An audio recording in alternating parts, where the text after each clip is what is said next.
टूटी कौड़ी भी लेकर जाएंगे क्या साथ में? जिस जमीन के लिए हम लड़ाई झगड़ा कर रहे हैं वो जमीन भी क्या हम अपने साथ लेकर जाएंगे?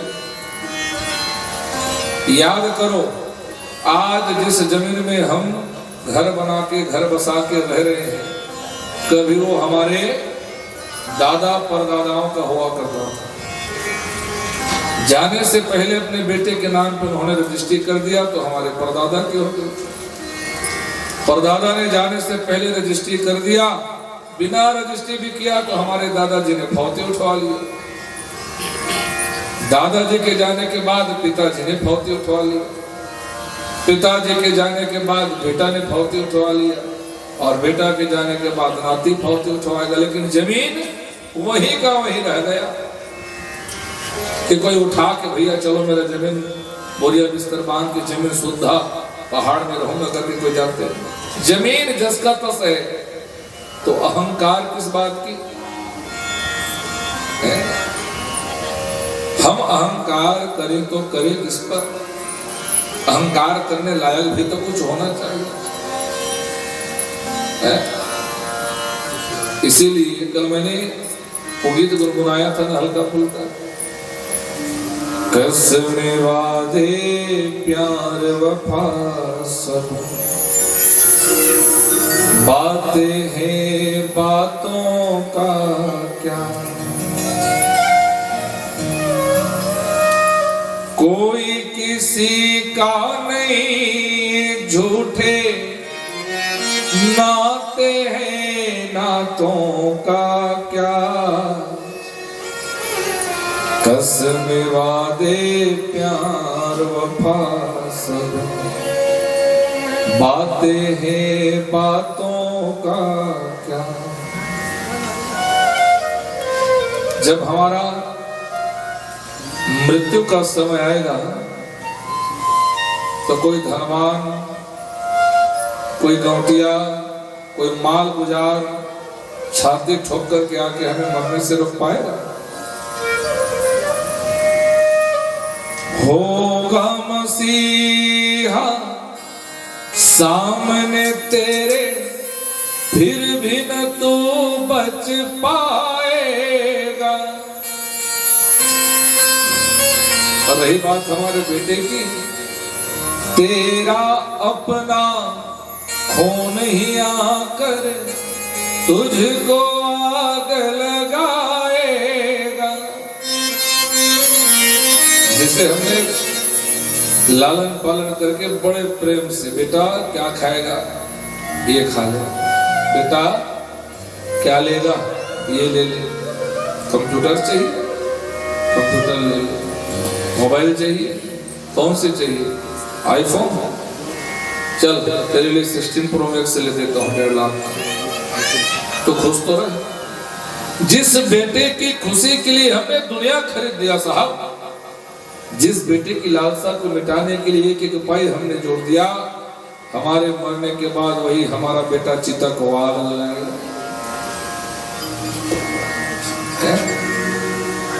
सत्य है कि झूठ? मरने के बाद 5 घंटा भी वो पुत्र अपने पिता को रखने देगा। आसमान में उड़ने वाले, आसमान में कौन उड़ता है? जिसके पास थोड़ी धन दौलत ज्यादा क्या हो गई, अधजल गगरी छलकत जाए, अधजल गगरी छलकत जाए माने धन होने के बाद धन को पचाना भी बड़ी बात है, पद मिलने के बाद पद को पचाना भी बड़ी बात है, मान सम्मान मिलने के बाद मान सम्मान को पचाना भी बड़ी बात है। ये तो छोटी छोटी बातों पे अहंकार हो जाता है। कुर्सी से उठ, कुर्सी में मैं बैठूंगा, बेटा मरने के बाद राख हो जाएगा, कुर्सी तो क्या जमीन में चटाई तक नसीब नहीं होगी। आसमान में उड़ने वाले मिट्टी में मिल जाएगा, कसम वादे प्यार वफा सब बातें हैं बातों का क्या। हम जीवन भर चाहें कि हम जमीन में पांव भी नहीं रखने वाले तो संभव है, लेकिन मरने के बाद पांव कहाँ रखोगे? इसी जमीन में ना, इसी धरती में ना। या तो हमें गाड़ दिया जाएगा जमीन के भीतर, या जमीन के बाहर जला दिया जाएगा। और अगर दोनों ना हो सका तो इस शरीर को कीड़े काटेंगे साहब, कीड़े मकोड़े होंगे, सर गल के कुत्ते नोचने लग जाएंगे।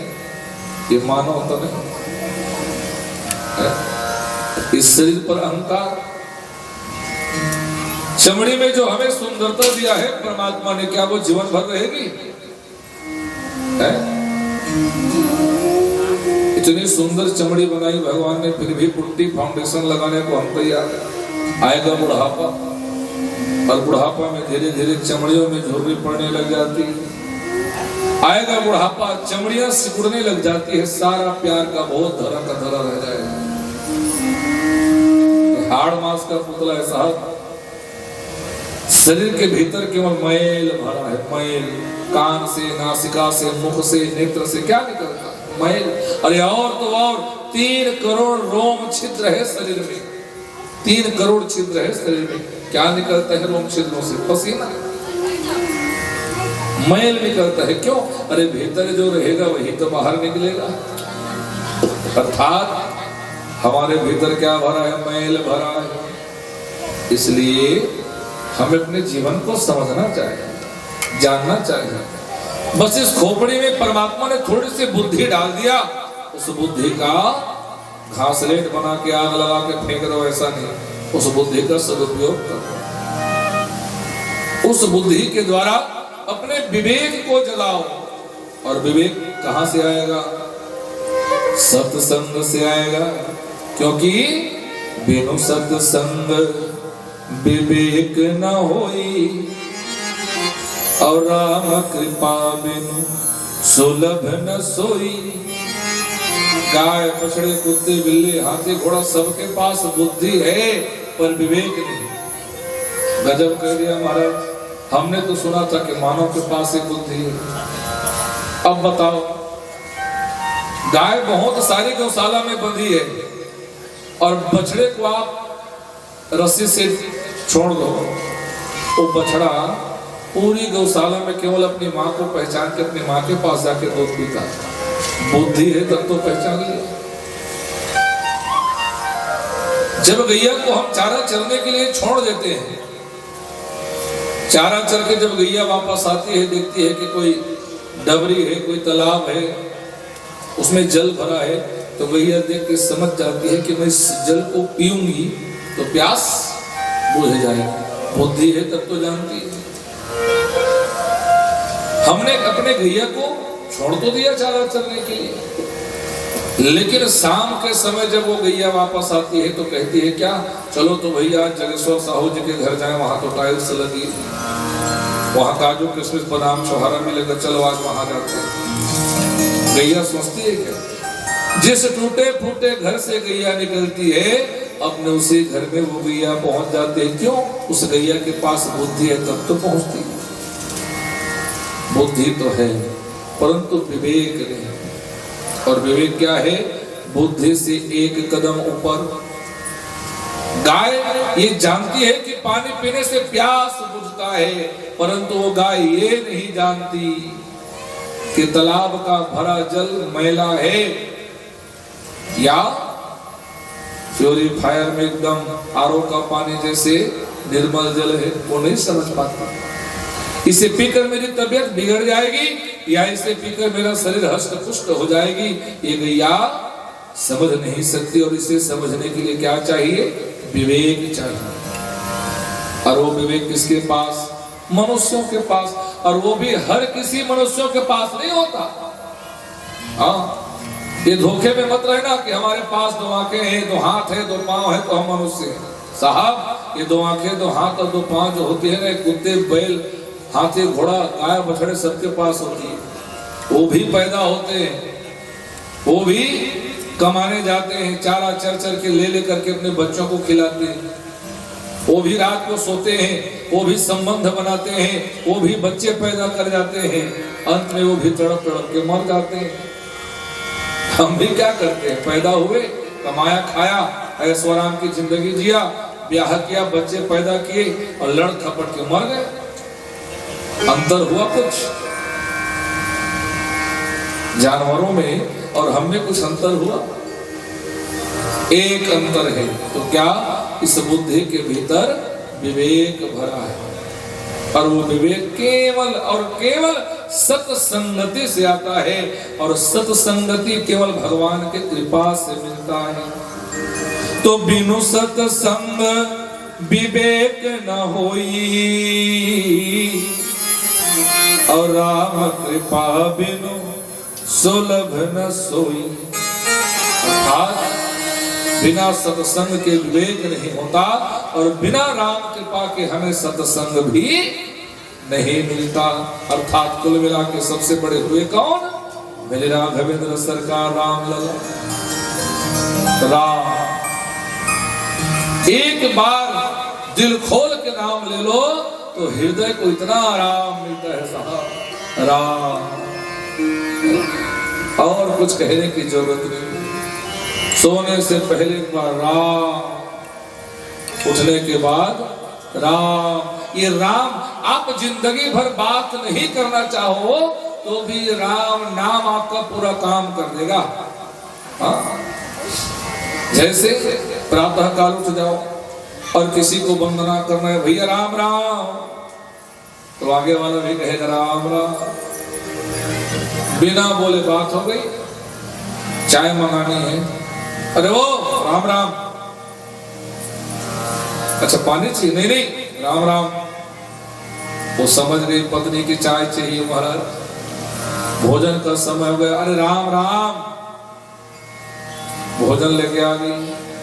अगर कोई जीवन में आश्चर्यचकित घटना घट जाए अचानक, राम राम राम। ये राम का जो नाम है ना, पूरी जीवन चलाने के लिए तैयार है। राम राम राम माने ऐसा हो गया। अगर कोई दिवंगत हो गया, कोई मर गया, कोई मिट गया, राम राम। कोई बनाया काम बिगड़ गया, राम राम। वो अगला आदमी समझ जाएगा इसका काम बिगड़ गया। बताओ राम नाम की महत्व कितनी है। हम बिना बात किए, बिना दुनिया को बताए सारी व्यवस्था राम के नाम बना देती है। तो हमारे जीवन की व्यवस्था राम नहीं बनाएंगे?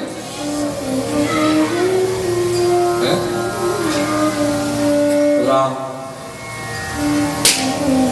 इसीलिए कलयुग में राम ही केवल, राम का नाम तो नाम ही केवल है।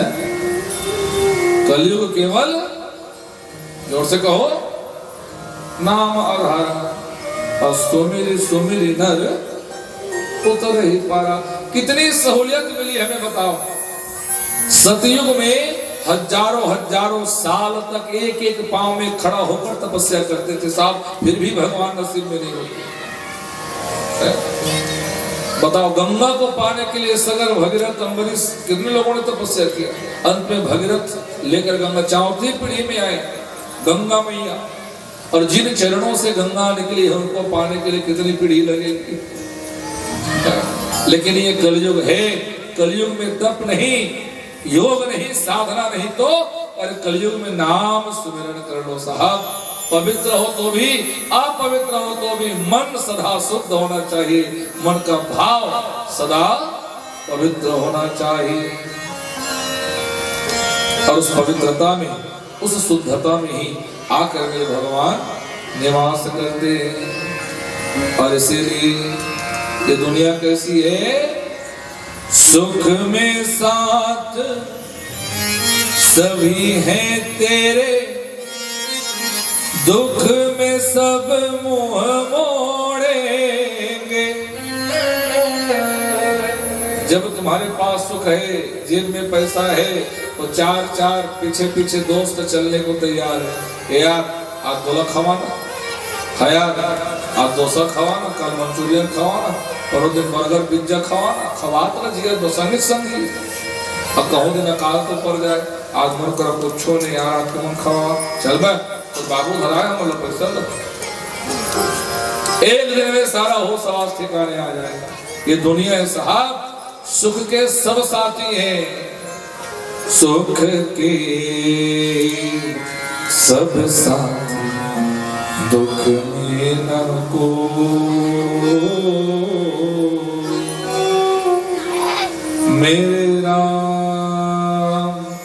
मेरे राम तेरा नाम एक साचा, दो जाना को।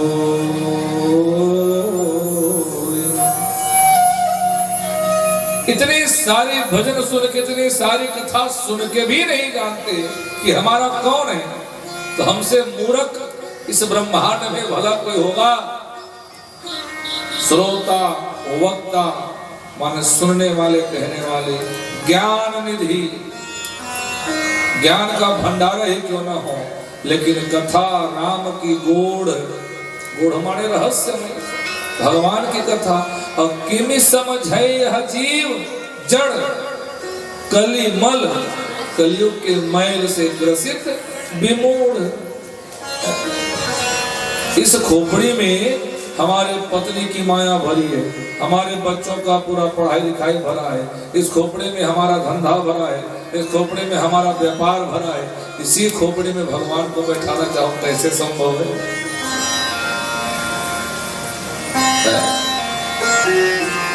लेकिन हाँ, 24 घंटा आप जो भी काम करो, कर्म प्रधान विश्व कर राखा। क्यों कहा गया?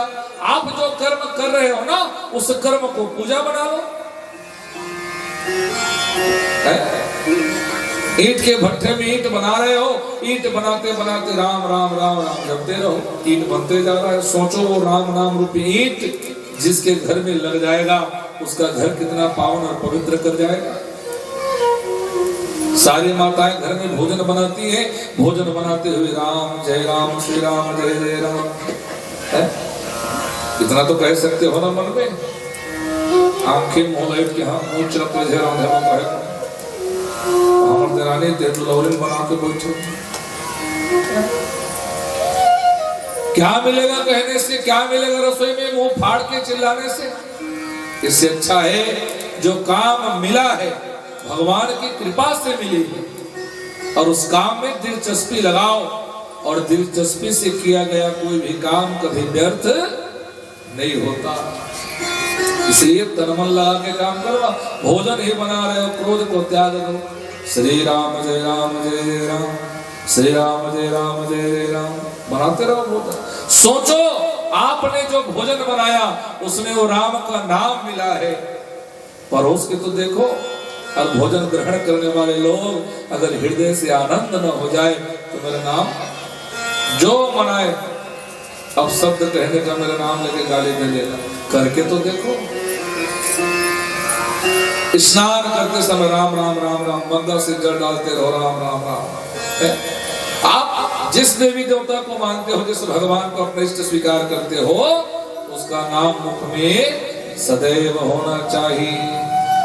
मुख में हो राम नाम, राम सेवा हाथ में, तो नहीं अकेला बंदे राम तेरे साथ में। परंतु हमें स्वीकार करना पड़ेगा कि भगवान हमारे साथ है, तभी तो भगवान साथ देंगे। ये मन की भाव है, जगाओ। आप दुकान में बैठे हो तो दुकान में बैठे बैठे राम राम करो। हमारी सबसे बड़ी कमजोरी बताओ, आप जाना कभी बालाद्वार किसी अग्रवाल सेठ जी के दुकान में जाना, सुबह से शाम हो जाएगी, एक भी ग्राहक नहीं आएगा तो मक्खी को झूमते झूमते वहीं सो जाएंगे, वहीं उंघा जाएंगे, लेकिन उठ के दूसरे दुकान में जाके गोलगप्पे नहीं खाएंगे।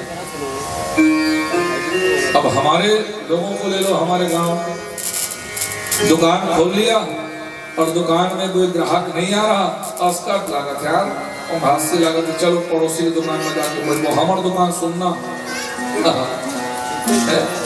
हमने कहा नियम माना, पड़ोसी की दुकान में जाके गप्पे लड़ाते हुए, संसार भर की बातें करते हुए हमने वही जीवन खपा दिया। कहां से आएंगे भगवान अतिथि बनकर, कहां से आएंगे भगवान ग्राहक बनकर?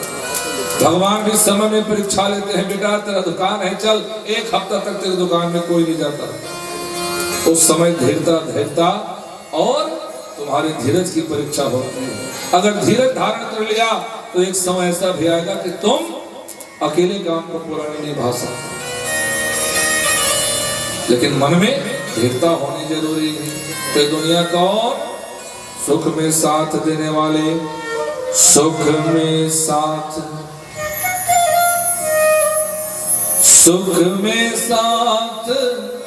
सभी हैं तेरे, दुख में सब मोह मोड़ेंगे। दुनिया वाले तेरा होकर तेरा ही दिल तोड़ेंगे। देते हैं जो भगवान को धोखा, इंसान को क्या छोड़ेगा। कसमें वादे प्यार वफा सब बातों का। जिसने अपने जीवन में कभी किसी से प्रेम किया हो ना, वो एक बात हमेशा याद रखना, अगर प्रेम में तुम खुशहाल जिंदगी जी रहे हो तो समझ लेना भगवान को इतना जल चढ़ाया है कि भगवान की तुम्हारे ऊपर कृपा 100% है। नहीं तो जितना दुख और जितना दर्द प्रेम में मिलता है ना, संसार में ऐसा किसी में सामर्थ्य नहीं जो हमें दुख दे पाए। प्रेम, इसलिए प्रेम करना है तो भगवान से करो। दुनिया वालों से प्रेम करोगे केवल तकलीफ होगी। मान लीजिए आपको और मेरा प्रेम चल रहा है और एक दिन मैंने क्रोध किया और थोड़ी सी कड़वी जबान आपको मैंने बोल दिया, तो आपको सहन नहीं होगा। क्यों? क्योंकि प्रेम की भाषा सुनते सुनते सुनते हमारे हृदय ने आपकी प्रेम के भाव को स्वीकार किया। और एक दिन थोड़ी कड़वी जबान हो गई, एक दिन थोड़ी सी उलट फेर हो गई, तो फिर दिमाग काम करना बंद हो जाता है। और मेरे भगवान है, मेरे भगवान तो प्रेम में चले आते हैं। केवट ने भगवान को किस बदौलत पाया? प्रेम के भरोसे। सबरी ने भगवान को किस बदौलत पाया? प्रेम के भरोसे। पाया कि नहीं पाया? भगवान झूठे खाने वाले हैं क्या? है यहाँ सबरी जैसा कोई प्रेम करने वाली जो बेर को चक चक के भगवान में चढ़ाया? पता है, सबरी ने झूठे बेर भी चढ़ाया तो भाव से, और भाव क्या था? प्रभु मैं अपराध करूं, पाप करूं स्वीकार है, मरने के बाद नरक भेज देना, लेकिन हाँ अगर बेर खट्टा हो गया तो जब अम्मट लखैया आंखें किटकिटा के मुंदा जाते अम्मट के मारे, और जब मीठा लखैया आंखें बड़बड़ से उभर जाती। सबरी ने विचार किया कि मीठा बेर खिलाऊंगी तो भगवान की जो कृपा रूपी दृष्टि है ना, वो कुछ ज्यादा आंखें खोलेगी और अपनी ज्यादा कृपा में दृष्टि से मुझे भगवान निहारेंगे। सबरी ऐसे नहीं थी। आज जिस ज्ञान को हम बखान कर रहे हैं ना, ऐसे ऐसे बहुत सारे ज्ञानों को घोल के पी चुकी थी सबरी। गुरु की भक्ति में अटल रहे। आएगी जब सबरी की कथा सुनना बड़े भाव से। भगवान भोलेनाथ के कल विवाह उत्सव का दर्शन हमने किया, लेकिन आप लोगों को पता है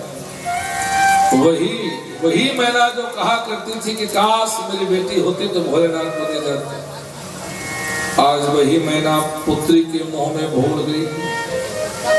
और भूल क्या गई? जब शंकर भगवान दरवाजे पर आए, द्वार पूजा होती है कि नहीं होती है? सरवानी गांव में नहीं होती द्वार पूजा? होती है ना। जब विवाह आता है, बाराती आते हैं, तो दुल्हा राजा संध्या भेंट के बाद आके द्वार चार करते हैं, द्वार पूजा। और द्वार पूजा के लिए जैसे भोलेनाथ को बुलाया गया, तो भोलेनाथ तो नंदिया बैला में वाले हैं, और नंदिया बैला के मुंह घर करती। आरती की थाली धर के निकल गए मैना महाराज। चारों में गंगा जल, एक दिया, धूप बत्ती, आरती करे बदमान बाबू के वो सतलड़वा ने झोंक थे वो मन नहीं जाना था कहूँगा बाबू खो गए घड़ी चैन कुछ पहरा थे दमाग पहनाना थे तेरा पहरा थे अब वो बेचारे मनोज बोले मड़ी माणक्य बैदूरी मड़ी संसार भर की मड़ी के हार अपन दमान लो पहरा हूँ के जी सोन के घड़ी अब राजा राठी कर का कर अब लेके मैंने निकलिस के थारी धर कागों में देखी तो दम तो नंदिया बोली लगे आंखें मुंह भर भर दमान कहाँ है तो नारद जी हवर के महाराज उतरा ना हो कहीं आरती बारती करी तो सास और शंकर भगवान चुचड़ू ले कूद दिस कहिए और जैसे कूद के लौटी से देखे वो फूका हड्डी लगवा फाट करते अच्छा समझ में कथा चला रही देखते फिर चमक जब बोले श्याम रामचंद्र की जय।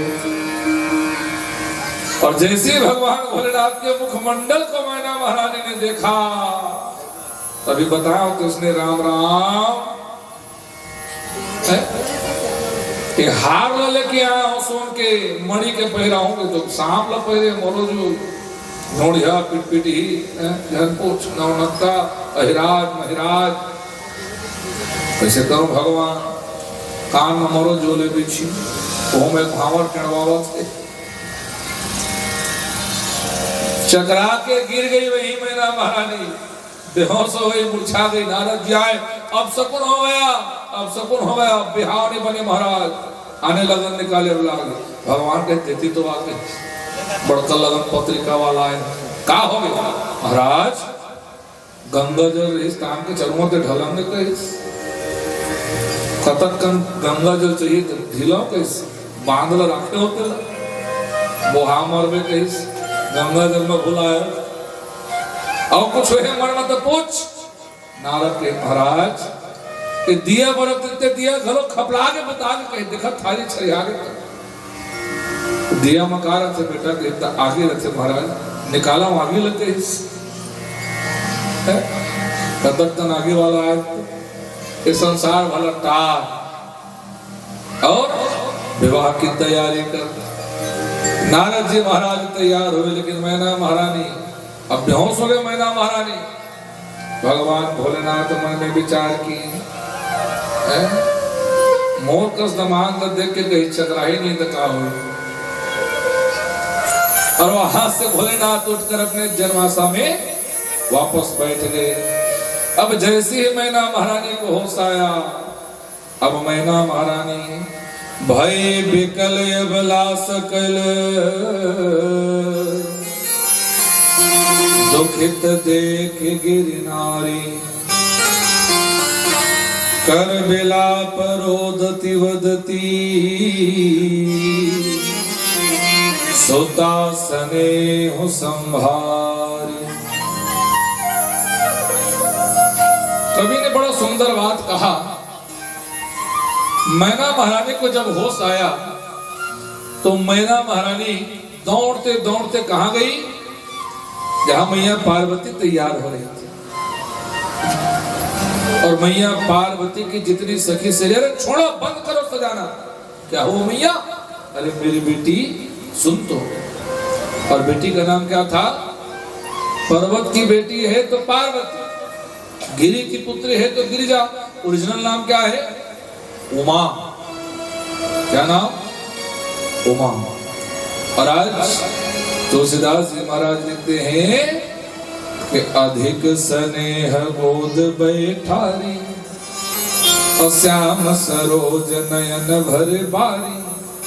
अधिक प्रेम के कारण मैना महारानी ने आज अपनी जवान पुत्री पार्वती को अपने गोद में बैठाया और गोद में बैठाकर सर को सहलाने लगी। पार्वती ने पूछा मैया अभी तो मेरी विवाह भी नहीं हुई आप गोद में बैठाकर अभी लाड लड़ा रहे हो। मैना महारानी की आंखों पर आंसू बहने लगे और मैना महारानी ने कहा नारद कर मैं काह बिगाड़ा भवन मोर जिन मस्त उजाड़ा नारद कर मैं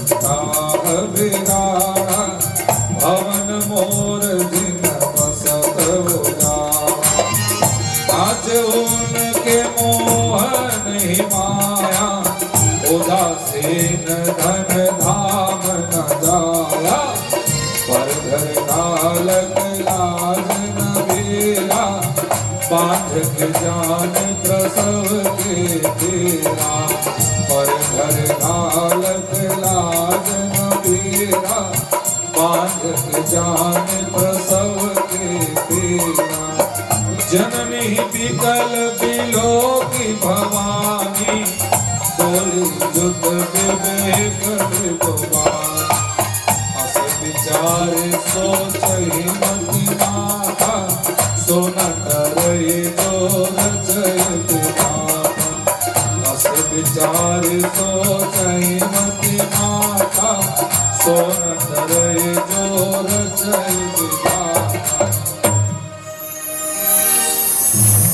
मैना महारानी अपनी बेटी के सर में, गिरजा उमा भवानी पार्वती के सर में हाथ फेरते फेरते, तो नारद कर मैं काह बिगाड़ा, अभवन मोर जिन बसत उजाड़ा। बेटी, मैंने उस नारद का क्या बिगाड़ा था जो मेरा बसा बसाया घर उजाड़ दिया? अरे नारद तो नारद है साहब, उन्होंने विधि के बनाने वाले विधाता को भी नहीं छोड़ा।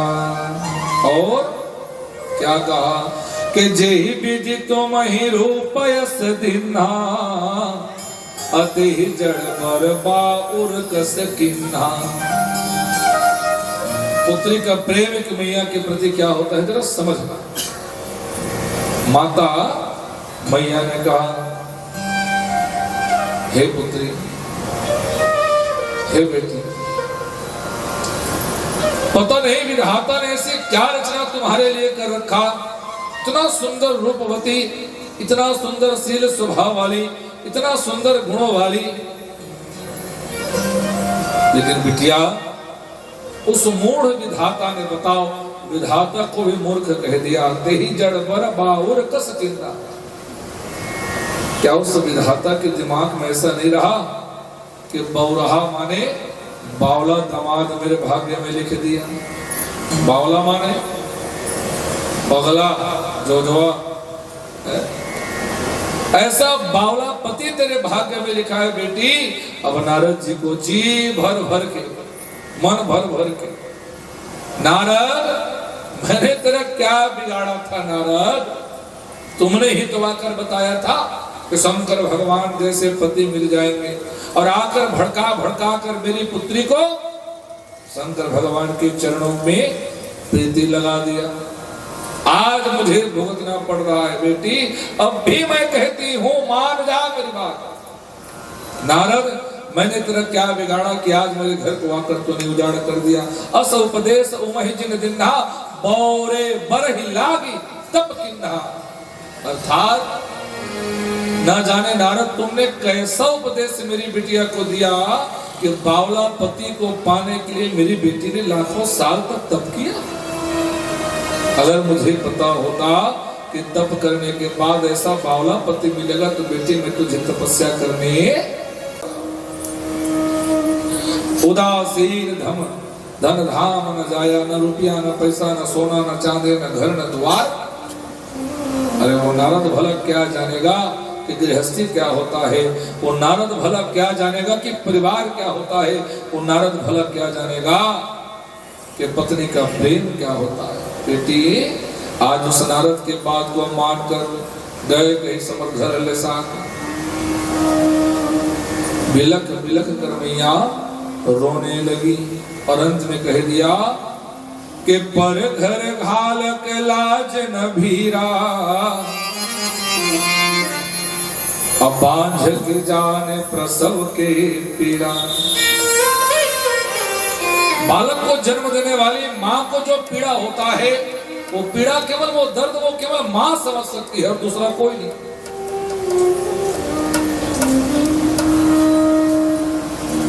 इसलिए न नारद का घर है न गृहस्थी है, तो नारद इसका भाव जानेगा क्या?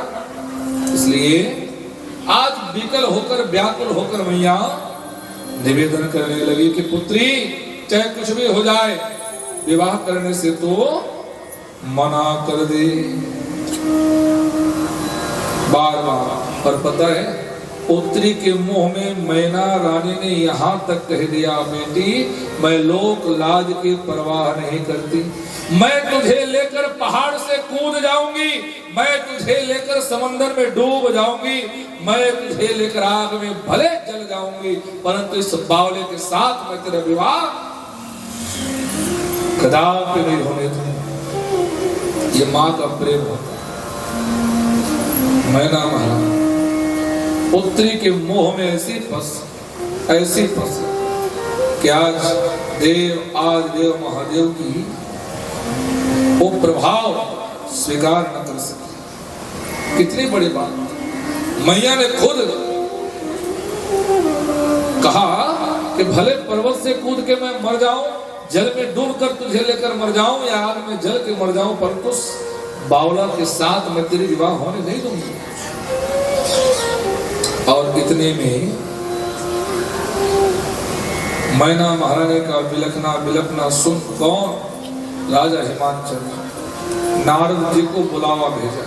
नारद, घर को आके तुमने बिगाड़ा है तो बिगाड़ने वाला ही घर को आके संभाल। मोटा में बरतिया खड़े, दुल्हा डोका जौनासा में बैठे, अब महतारी कहा से मोर बेटे की बिहार नहीं करो, कैसे कर दे? समाज में का हो ये रेपुटेशन की हमर मान सम्मान। नारद जी आए और सप्त ऋषियों को भी बुलाया। आकर सप्त ऋषियों ने बताया, आकर नारद जी ने बताया, भैया सुनो, आज तुम जिसे साधारण पुत्री समझ रही हो, पार्वती, उमा, भवानी, ये कोई साधारण कन्या नहीं है। ये पिछले जन्म में प्रजापति दक्ष की पुत्री सती थी। भूल गई? तुम्हारे यहाँ हिमालय में जब तप करने के लिए मंदराचल की कंदराओं में भगवान भोलेनाथ आते थे, तो हे मैना, तुम ही तो कहा करती थी कि काश मुझे कोई ऐसी बेटी होती जिसे मैं भगवान को दान करती। आज वो समय आया है, मैना तुम भूल चुकी हो। सप्त ऋषियों ने कहा, देवी तुम्हारे गर्भ से आने वाली ये साधारण कन्या पार्वती कोई ऐसी वैसी कन्या नहीं है, ये परमवादी शक्ति मां भगवती है, जो मणिद्वीप में निवास करने वाली है। तुम्हारे गर्भ में आकर तुम्हारे कोख को पवित्र कर दिया। ये अंबिका है, जगदम्बा पराभव आदि शक्ति है मां, स्वीकार करो, जानो। और धीरे धीरे ये बात सुनकर समझने लगी मैना, और अंत में बात स्वयं उमा महारानी पार्वती ने कहा, मैया मेरी बात तो सुनो, अगर विधाता ने मेरे भाग में दुख लिखा हो तो उस दुख को भला कोई मिटा सकता है? मैना ने कहा नहीं। अगर मेरे भाग्य में उस विधाता ने अगर सुख लिखा है तो उस सुख को कोई मिटा सकता है?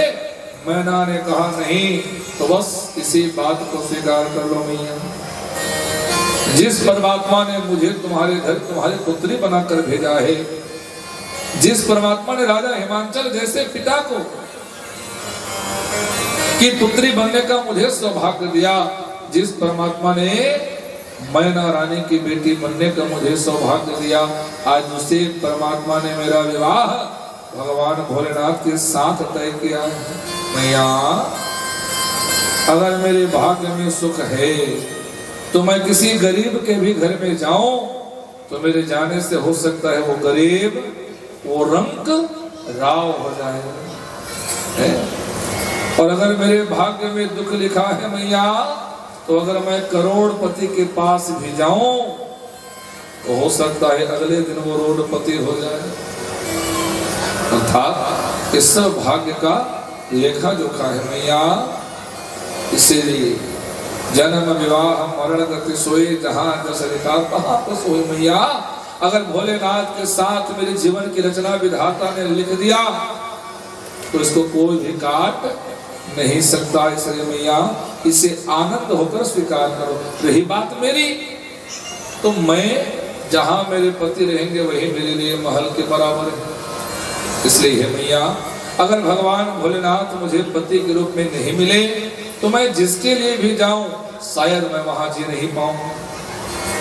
और अगर पति के रूप में मैंने भगवान को चाहा तो जिस अवस्था में हो, जैसी अभाव में हो कि जैसे प्रभाव में हो, मैं वहां को सहाल रहूंगी मैया। और तब मैना महारानी ने स्वीकार किया कि तब मैना हिमवंत आनंदे अपने पुण्य पार्वती पद बंदे। मैना महारानी को जब आभास हुआ कि मेरी बेटी कोई साधारण कन्या नहीं है, मेरी बेटी कोई साधारण लड़की नहीं है, तब मैना महारानी और हिमवंत राजा हिमांचल अपनी बेटी के ही चरणों में लौटकर दंडवत प्रणाम करने लगे। सुनि नारद के वचन तब सब कर मिटा विषाद, क्षण मह व्याप्य वो सकल पुर घर घर यह संवाद। पूरे गांव में हल्ला हो चुका था, पूरे गांव में चर्चा चल रही थी। छोटे छोटे बच्चे कहते थे दई 14 चानी करम फाटे हमर दीदी के जोजवा कस घर मोसिया पास सांप बिछी के पहलुया पाते दई घर घर मकिल्ली पर के। और एक बात है, जो अपकार होता है, अपशब्द होता है, कलंक होती है, वो जल्दी से डंका पिट जाती है गांव भर में अपने आप है। और जो सत्कर्म होता है, सत्कार्य होता है ना, उसको बुला बुला के जोड़ना पड़ता है। भैया आवा तो गा नौधा करवा को, भैया आवा तो गा भागवाट घर बना जाए तो घर से निकल के आए में लड़ाई झगड़ा हो जाए तो अपन मान के भाई कटाते घर दे और मेरे झांक झांक के देख रहे, भले नहीं आया मेरे छोड़ा है, लेकिन वो मेरे देखत रहे। ये संसार का विकार है। जो गलती होती है ना, वो दुनिया में ढिढोरा अपने आप पिट जाती है और बहुत जल्दी फैल जाती है, क्योंकि वो बीमारी है। लेकिन जो सत्कर्म है, जो पुण्य है, जो सदाचार है, उसको फैलने में थोड़ा समय लगता है। समझ रहे हैं ना? अगर यहाँ कोई गंजेड़ी आ जाए तो गंजेड़ियों की सभा मिलने से आधा घंटा भी नहीं लगेगा। गांव के जितने हैं सब के सब मिल जाएंगे। चलना भैया हम बम भोले ले, चलना भैया हम शंकर भगवान के प्रसाद ले, आधा घंटा नहीं लगेगा। अगर यहाँ कोई मदिरा पान करने आ गए तो मदिरा पान वाला क्या पूछेगा, भैया ये गाँव में भट्टी कहाँ मिलेगा? तो कैसे यार बड़ा पैसा धन हो चल दौले तो थोड़ा मोड़ा, हाँ तो 4 धन हो जाए।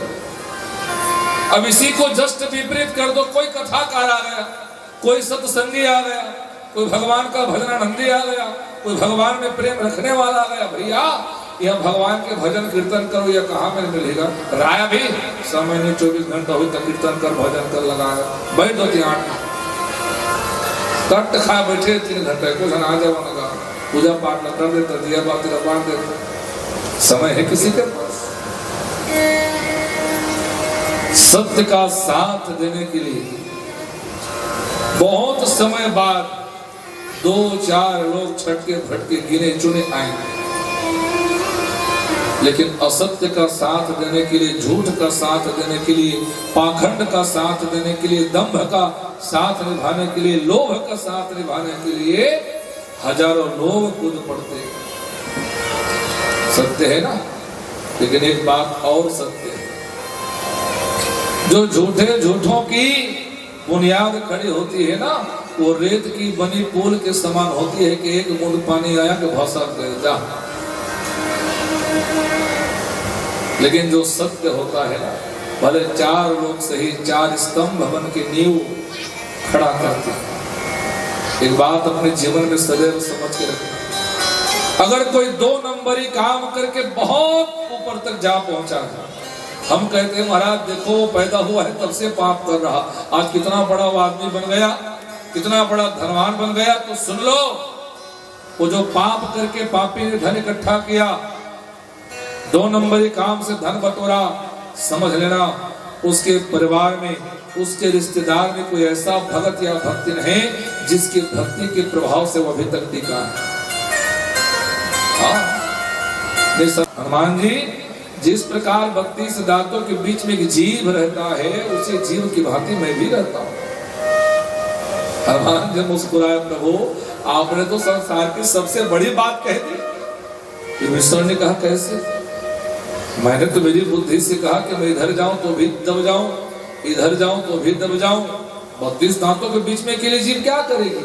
तो हनुमान जी मुस्कुराए, भैया ये शरीर को हष्ट पुष्ट 32 दांत नहीं करती, जीभ करती है अकेली। क्यों? आप जो खाते हो उसका स्वाद दांत को मिलता है कि जीभ को? जीभ को।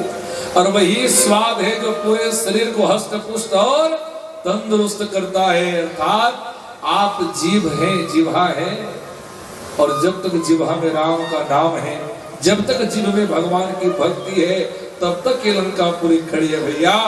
और जिस दिन ये भक्ति निकल गई, जिस दिन ये जीभ निकल गई, ये शरीर हड्डी का ढांचा बन जाएगा और जल के खुहार हो जाएगा। पता है क्यों? जब ये जीभ हिलना डुलना बंद कर देती है ना, तो हम समझते हैं कि अब इस इंसान की मृत्यु सत्य है ना। इंसान की जीभ हिलना डुलना बंद कब करती है? जब ये शरीर शांत हो जाता है। हनुमान जी ने उपदेश दिया, विभीषण जब तक ये जीभ है तब तक ये लंका रूपी शरीर है, और जिस दिन ये जीभ निकल जाएगी और भगवान के शरण को प्राप्त कर लेगी, उस दिन इस शरीर का महत्व और लंका जल के राख होगा।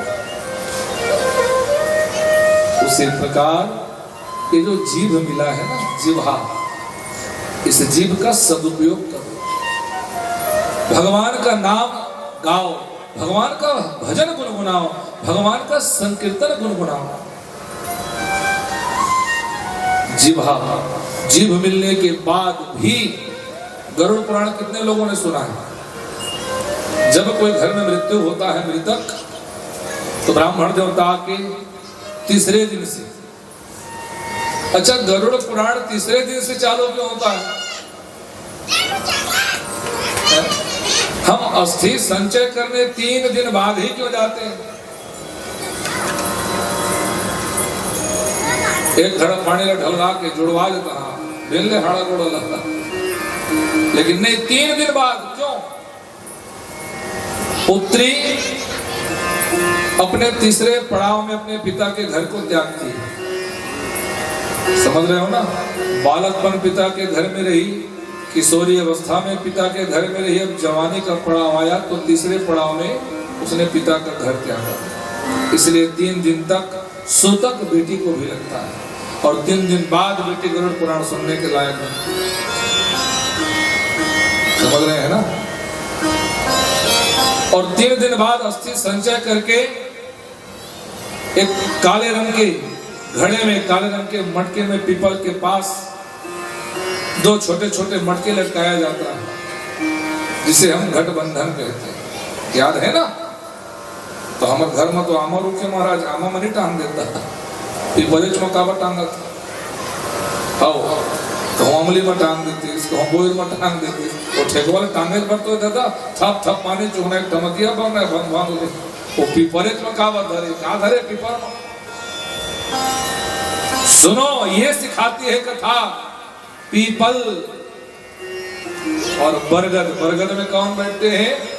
मेरे भोलेनाथ, और पीपल में भगवान नारायण। जब कृष्ण अवतार हुआ तो अर्जुन से भगवान ने क्या कहा? वर्णों में मैं ब्राह्मण हूं, व्रतों में मैं एकादशी, उसी प्रकार वृक्षों में मैं पीपल हूं। तो पीपल में कौन बैठते हैं? नारायण। और हम सब कौन हैं? नारायण की संतान, ईश्वर अंश, जीव अविनाशी। ये जितने सचराचर जगत में जीव है वो केवल जीव है, आत्मा नहीं है। आत्मा केवल हम है। सुन लेना पड़े ध्यान से। रहस्यमय गाथा है। चींटी है, मछली है, ये जितने हैं, कुत्ते बिल्ली हाथी घोड़ा ना, उनमें आत्मा एक जीव होती है। अब ये जीव आत्मा अलग अलग है ना। आत्मा हम हैं, क्यों? क्योंकि हम परमात्मा की संतान हैं, और बाकी जितने जीव हैं वो परमात्मा के अंश हैं। ऐसे में समझ आ रही कि नहीं आ रही? ईश्वर अंश, जीव अविनाशी। जीव अविनाशी है, कोई इसमें संदेह वाली बात नहीं, सारे जीव हैं, लेकिन आत्मा हम हैं। अगर उनमें आत्मा होती, मछली में आत्मा होती या चिड़िया में आत्मा होती, तो मछली जाली में फंसने के बाद लोहा की कढ़ाई में भून बघार के खाने के बाद वो दरिया में बिल बिल बिल बिल करती। बहुत बड़ी मछली के वो काबा धड़ मछली कूद के मारे हम लादा पोटा झिकन ताला करके है? उनका भूत नहीं बिलबिलाता क्या? वो जीव हैं, उनके कर्म का, जीव के कर्म का लेखा जोखा नहीं होता। आत्मा जो शरीर धारण करती है उसके कर्म का लेखा जोखा होता है। और इस आत्मा को परमात्मा से मिलाने वाला जो महान आत्मा होता है उसे महात्मा कहा जाता है। तो परमात्मा न ब्रह्मा को कहते हैं न भगवान भोलेनाथ को कहते हैं। परमात्मा किसको कहते हैं? एक कठोर पकड़ो, परमात्मा किसको कहते हैं? नारायण को। परमात्मा विष्णु को कहते हैं, परमात्मा राम को कहते हैं, परमात्मा कृष्ण को कहते हैं। इसलिए आत्मा को किसकी सानिध्य में रखते हैं 7 दिनों तक? परमात्मा की। और परमात्मा कहाँ निवास करते हैं? पीपल में। सो रहे हैं ना। और फिर 10वें दिन 8 अंग बनता है। 2 पिंडदान सुख दुख बनकर, भूख प्यास बनकर चलने के लिए उसे मार्ग में शक्ति प्रदान करता है। और 11 पिंड का भोग करके फिर वो जीव अंगुष्ठ प्रमाण शरीर पाकर अपने रास्ता को एक दिन में 247 योजन तय करता है। हमारा जो सनातन परंपरा है ना, वो टाइम पास के लिए थोड़ी बना है, जानने के लिए बना है। सिखाओ अपने बच्चों को कि मरने के बाद 10-10 दिन तक कर्म क्यों होता है। सिखाओ अपने बच्चों को कि मरने के बाद जब मुक्ति धाम तक जाने के लिए हमारे शरीर में पिंडदान 5 क्यों होता है। कब सिखाओगे? अब तो समय ने हिसाब 60 कटाया, हीटर में डालो, राख निकालो, नदी में बहाओ। राम नाम सत्य है। किसके पास 10-10 दिन समय है जो बेटा ड्यूटी छोड़ के छुट्टी मार के पिता का कर्मकांड करेगा? हम सब भविष्य में भटकने वाले हैं, चिंता मत करना। क्योंकि हमारे कोई भी संतानों को हमने ऐसी शिक्षा नहीं दिया कि मरने के बाद वो हमारा पिंडदान करे। दिया किसी ने शिक्षा? उसको हमने पढ़ाया, उसको हमने लिखाया, खूब कमाने की तरकीबें सिखाई, पैसा बटोरना सिखाया, व्यापार चलाना सिखाया। लेकिन मरने के बाद हमारा क्रियाकर्म कैसा करेगा ये हमने नहीं बताया। हमारे घर में कुछ घटना हुई तो हमने बच्चों को वहां नहीं ले गए। क्यों? देखेगा तब तो सीखेगा बच्चा। आचरण क्या होता है, संस्कार क्या होता है, सदाचार क्या होता है। गए गंगा जी, प्रयागराज गए, 13 ब्राह्मणों को भोजन कराना है, 1300 रुपये धरा के जा ब्राह्मण भोजन हो। भैया जिस वस्तु का जिस समय काम है वो वही वस्तु पूर्ण कर सकती। भूख लागे तो ठठरम चाबी महाराज पैसा। भैया रोटी भात मासी से ही तो भूख मिटेगी कि पैसा ना चाबा महाराज। 13 ब्राह्मणों को 1300 रुपये दिया, हो गया 13 ब्राह्मणों का भोजन। 500 रुपये दिया, हो गया 5 ब्राह्मणों का भोजन। बैठाओ और ब्राह्मणों को खुद अपने हाथों से खिलाओ, तब ब्राह्मण भोजन की सार्थकता मानी जाती है। ये मैं क्यों कह रहा, क्यों बता रहा? उस गरुड़ पुराण में इतनी सारी बातें बताई गई है। भगवान धर्मराज माने यमराज कहते हैं कि भैया सुन लो, जिसके पास जीभ है और जीभ होते हुए भी जो भगवान के 10 अवतार को नहीं जाप करता, उसे तुम यहां लेकर के आना। चित्रगुप्त, श्रवण, श्रमणी, चंड, प्रचंडक, लोहितोद, मार्तंड इत्यादि यमदूतों के नाम है। सुन लो यमदूतों, जीव होते हुए भी जो अपनी वाणी से भगवान का गुणानुवाद नहीं करता, उसे तुम जमलोक लेकर आना। और जो राम राम कहता है, जो सीता राम कहता है, जो राधे श्याम कहता है, उसे भूल कर भी यमलोक में मत लाना, नहीं तो मेरी सीढ़ी डगमगा जाती है, मेरा कुर्सी हिलने लग जाता है। कौन कहता है? यमराज, धर्मराजा। हाँ, सोच लो, निःशुल्क में जो जिह्वा मिली है उस जिह्व में हम भगवान का नाम नहीं ले सकते, तो हमारा साथ निभाने वाला, हमारा साथ देने वाला, हमारा सच्चा हितैषी इस दुनिया में हमसे खुद से बड़ा कोई और नहीं है। जीभ मिला है।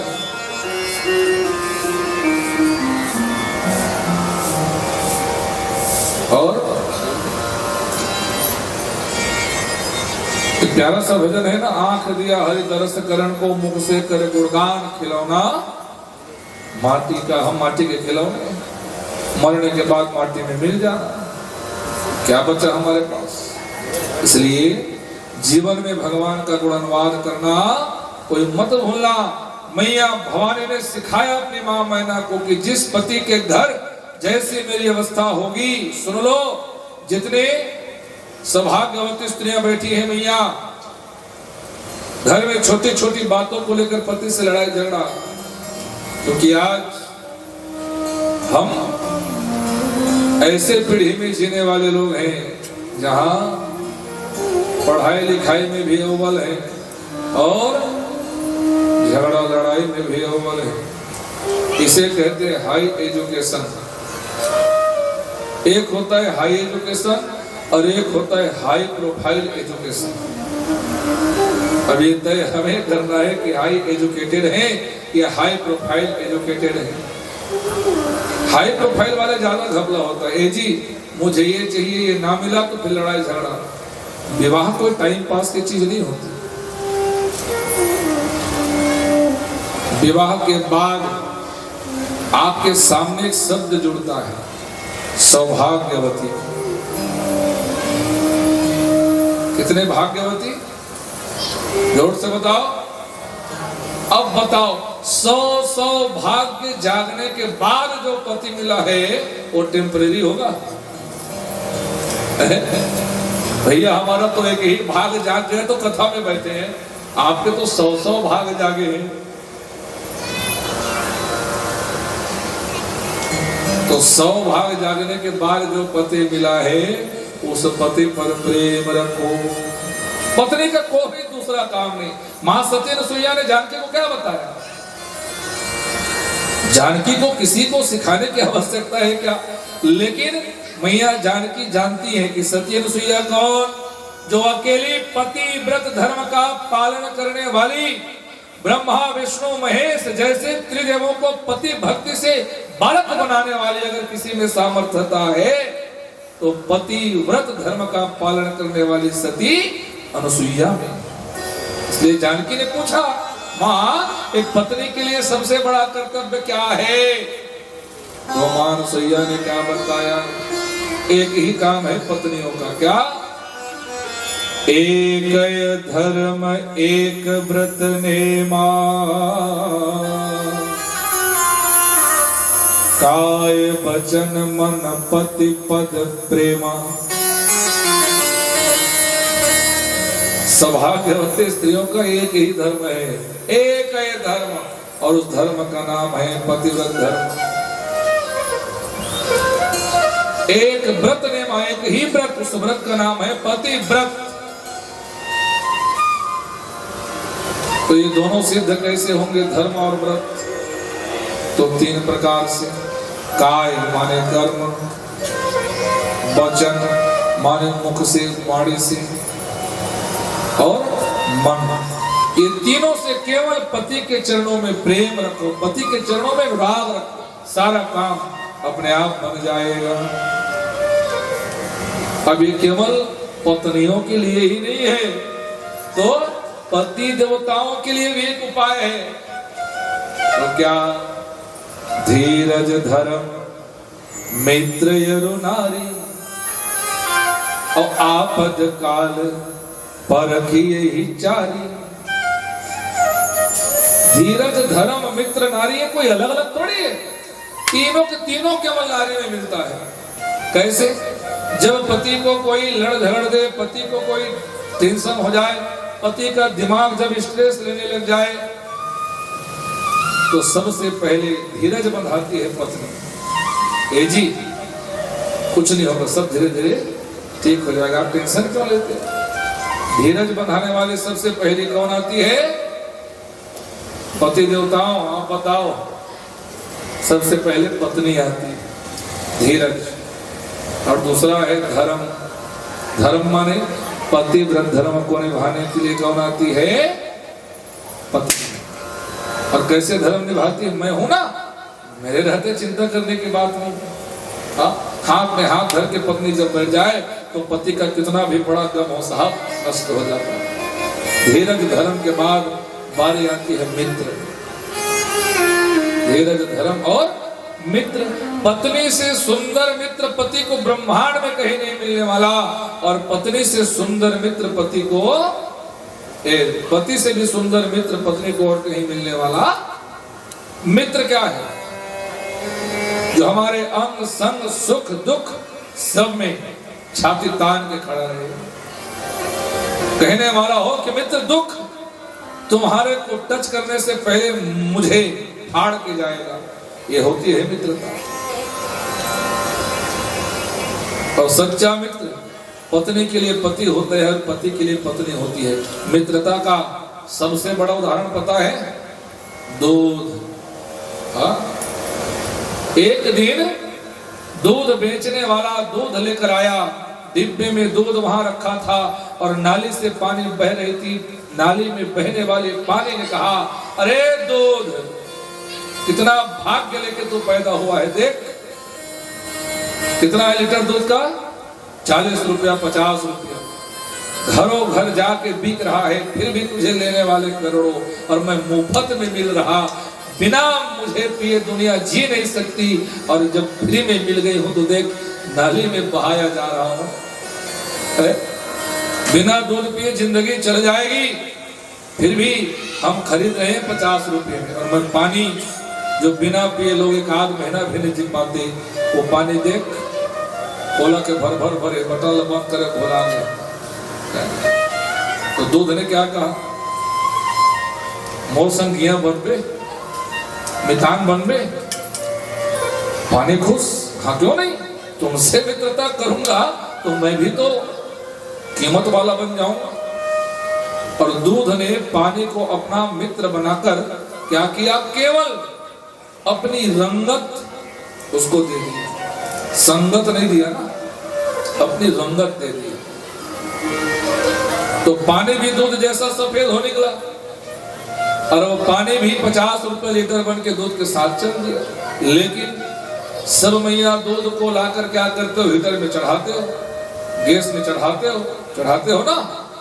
तो बताओ, जब उठने की बारी आई, जलने की बारी आई, मरने की बारी आई, तो सबसे पहले दूध मरा के पानी, बताओ जरूर से, पानी क्यों मरा? मैं तो गली के नाले में बहने वाला था, कोई मुझे खरीदारी तो क्या साहब एक जगह इकट्ठा करने को तैयार नहीं होता था। आज मेरे मित्र ने अपनी मित्रता का रंगत दिया तो लोग मुझे 50 रुपये में खरीदने लगे। लेकिन आज जब मरने की बारी आई तो मित्र चिंता न करो, तुमने जो मुफ्त में मिलने वाले जल को बेशकीमती बनाया, तो मरने की जब बारी आएगी तो सबसे पहले तुम्हारे मित्र मरेगा, और सबसे पहले वो पानी को मरना पड़ता है।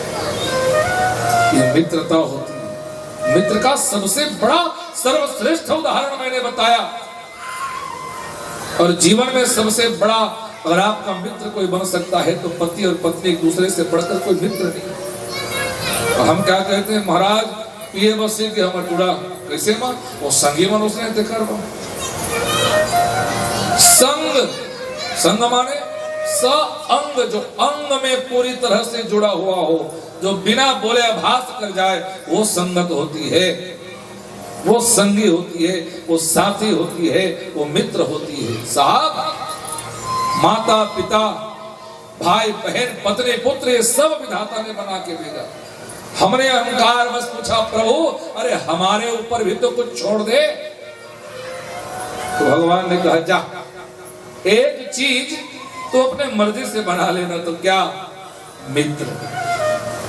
माता पिता भाई बहन पुत्र पत्नी सब ऊपर से बन के आते, लेकिन अगर हम अपनी जवाबदारी से कुछ चयन कर सकते हैं तो वो है मित्र। इसलिए जीवन में मित्र का चयन अच्छी तरह से कर लेना चाहिए। और आज मां भवानी जगदम्बिका पार्वती का विवाह भोलेनाथ के साथ हुआ और बड़े धूमधाम से विदाई भी हुई। राजा हिमांचल ने भी, मैना महारानी ने भी हाथ जोड़े भोलेनाथ के, हे भोलेनाथ हमारी बेटी से कुछ त्रुटि हो जाए, गलती हो जाए तो क्षमा कर देना। हमारी बेटी भोली भाली है, आपके घर की जो आहार है व्यवहार है संस्कार उसे न जानती है। कल कथा जब आएगी विवाह की तो मैं बताऊंगा कि सुनैना महारानी ने मां जानकी को विदाई के समय क्या शिक्षा दिया। अगर आज वो हर मार देने लग जाए तो किसी का घर बर्बाद नहीं हो। तो आइए एक प्यारा सा भजन हो जाए, क्योंकि समय भी बहुत हो गया, आलस्य भी आ रहा है। लेकिन हाँ, एक बात तो मानना पड़ेगा, मेरी नजर सब तरफ है। केवल कथा कथा कहते कहते लगभग समय हो चला, लेकिन इतना समय होने के बाद भी किसी को आलस्य नहीं आया। माने कथा में आप सबकी रुचि है, इसलिए आप सभी अपने लिए ताली बजाओ एक बार और जोरदार बोलो जय जय श्री राम, जय जय श्री राम, जोर से कहिए जय जय श्री राम। बोले राघवेंद्र सरकार की जय।